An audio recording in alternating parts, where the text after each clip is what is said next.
Welcome to our channel. Today we how to authenticate with Dropbox API using OAuth for data ETL. Start by creating a new Dropbox app.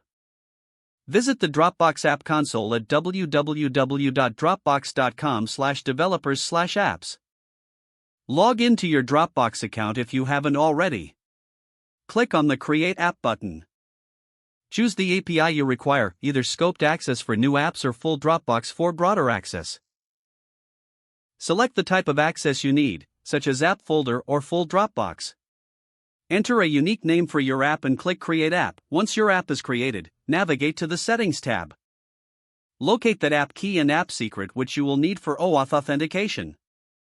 Enable the OAuth 2 option if it's not already enabled. Next, set the redirect URI, which is where Dropbox will send users after they authenticate. Open your development environment or code editor. Install the necessary libraries for making HTTP requests. For Python, you can use the requests library. Install it using pip if you haven't done so. Within your script, import the required libraries. Create a method to generate the authorization URL using your app key and redirect URI. Direct users to the generated authorization URL so they can log in to their Dropbox account. Once users authorize access, Dropbox will redirect them to your specified URI with an authorization code. Capture this authorization code from the redirect URI. Now, exchange the authorization code for an access token by making a POST request to the Dropbox API. Include your app key, app secret, and the received authorization code in the request body.